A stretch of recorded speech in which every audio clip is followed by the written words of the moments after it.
Hello，各位开拓者们，大家好，这里是克拉拉的老公小熊。随着 4.2 的版本即将更新，这版本也新增了2位进精灵商店的角色，而很刚好的，知更鸟跟霍霍都是克拉拉在过去整个 2.0 大版本间最适合的队友，所以我们今天就透过这短短的几分钟，来简单的聊聊为什么这2位我曾经的最爱，到后来却再也不再上场了，以及霍霍这次的加强在反击队里面有什么影响。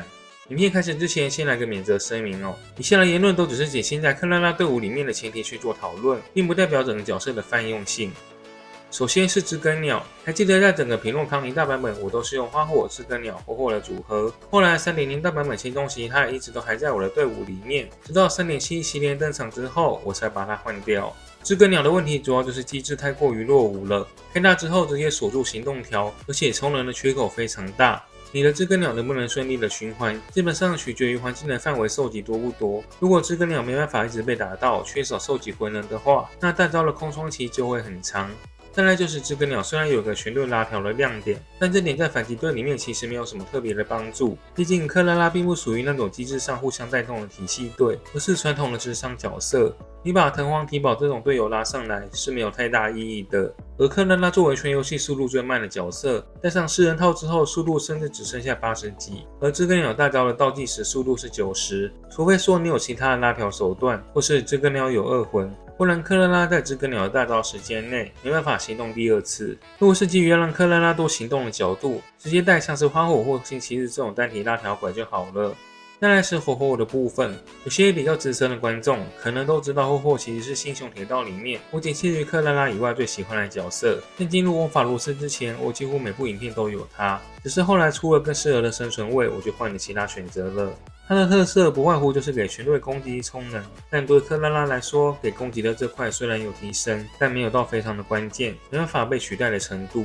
而充能的部分，克拉拉自己在有了6魂之后，就不需要霍霍了，能量都是溢出的。而如果你没有6魂，你也可以想想，我们需要能量只是为了多打强化反击，打出更多的攻击倍率。但你如果带藤荒，虽然强化反击的覆盖率可能会比带霍霍还要差一些，但东林多中了那几下，也是增加队伍的输出倍率，在概念上跟多打反击是一样的，所以没有必要去过度拘泥于克拉拉的充能。毕竟到新亚的版本，如果还在玩克拉拉的，多半都是因为喜欢它嘛。那生存位的这块，我的建议还是优先投资藤荒，等藤荒复刻的时候补个2魂。藤荒重要的地方，我在最近的影片应该也都讲到，观众耳朵快要长茧了。它跟霍霍最主要的差别，主要还是环境的互动能力，这也是最现实的点。像是虚构叙事，因为藤荒的大招跟追击都是打5个目标，它可以更快的帮你进战役汹涌吃 buff 的覆盖。末日幻影藤荒也可以提供非常强的确认能力，而混沌回忆藤荒能做的也不会比霍霍少。至于异象仲裁等高压环境，藤荒的保能能力也不会比霍霍差。过去我推荐的花火、霍霍、知更鸟，大致的逻辑就是霍霍给全队更多的能量，而花火有了更多的能量之后，就可以更快的回战绩点，还有用55帮全队拉条，让霍霍更快的被拉上来，然后再多开战绩，为队伍提供更多的能量。而知更鸟如果遇到那种充能比较有困难的环境，你可以用花火把它拉上来，形成一个逻辑自洽的闭环。这的确是克拉拉在进入魔法罗斯之前最适合的组合，只是说随着后面像是角色的膨胀，还有关卡的设计变化，会比较要求你跟环境的互动能力。而霍霍这种只会帮队友摇旗呐喊的机制，就比较可惜了。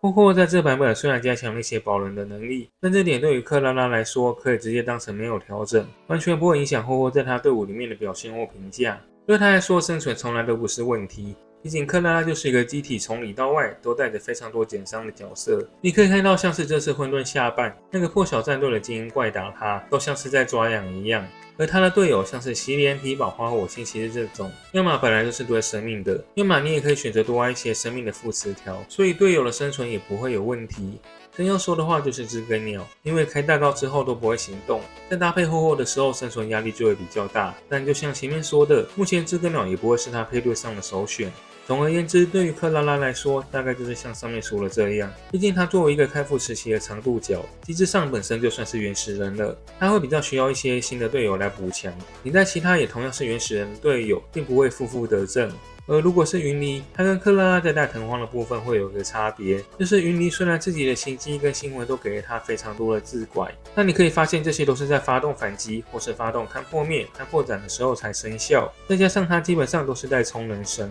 导致在同袍的面板这一块跟克拉拉其实有蛮明显的落差。云离的龙鳞打出去的伤害比起克拉拉会低上不少。所以说，如果你单看角色之间的契合程度，霍霍跟云离的适配性会稍微的高一些。只是说霍霍在虚构跟末日还是遇到我前面说的问题。以目前反击队的机制来说，其实还是比较偏向于传统的三拐一直伤类型。如果是遇到那种要确认的场合，或是要求团队的攻击次数的，或是要求你用终结技或最佳攻击去命中敌人，那霍霍就是有着这方面的弱势。所以如果我是一个云离玩家，综合来看，我还是会比较倾向于藤荒一点。如果你是一个克拉拉玩家，目前正在考虑要不要用精灵兑换知更鸟或霍霍，我的看法是知更鸟看情况可以考虑。如果说你想打像是异象仲裁这种需要同时3队的关卡，目前辅助的角色池不够的，就可以考虑入手个知更鸟来分担辅助位的需求。但如果是平常讨论最理想的配对，我还是会觉得有很多比知更鸟更适合的选择，开不出大招的知更鸟真的太便秘了。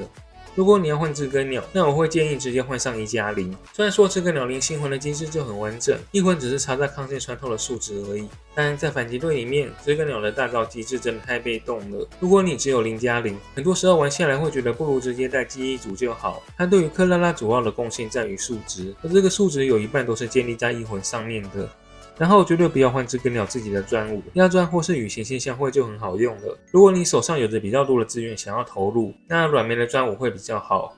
至于生存位的部分，还是等藤荒吧。现版本如果你还想要继续拿克拉拉去打高难关卡，霍霍真的比较不会算是首选。目前要说比较亲民的配对，就是体保、藤荒以及花火。体保的部分已经是1年多前的角色了，没记错的话，之前已经复刻过2次，这次 4.2 版本的下半又再次复刻了。相信不少老玩家应该手上都已经有了一魂体保，如果没有的话，这次你还有机会可以入手。花火的话，也是前2个版本曾经赠送的角色，零星魂就是完全体。老实说 4.2 版本没有复刻藤荒，我自己是蛮意外的。不过这也不算是一件坏事，毕竟可以让想抽的玩家多一点时间存星穷。在未来的影片，我就预设2魂藤荒不会是一个太难取得或是太高造价的选项了，甚至可以说是克拉拉玩家必备。毕竟我从 3.7 版本开始，每部实战影片的生存位都是带它，每部有配音的攻略影片也几乎都会提醒说它有多重要。你如果现在还想玩克拉拉，谁都可以没有，就是不可以没有2魂藤荒。话都说成这样了，而藤荒也不是马上接着复刻，我是觉得想抽的人自然都会做准备，而对于不想抽的，总会有各式各样的借口。如果 4.1 复刻会说周年快到了，就留石头给后面的主推。如果是 4.2 就会变成这是周年庆怎么可能把珍贵的专票给一个复刻的男角，我巴不得银浪飞鹰全都要。但如果是 4.3 或是更之后开卡池，肯定也会出现所谓的才刚被周年版本榨干，现在根本没有石头补新魂。好了，那今天这部影片就谈到这边咯，我是克拉拉熊，我们下部影片见，拜拜。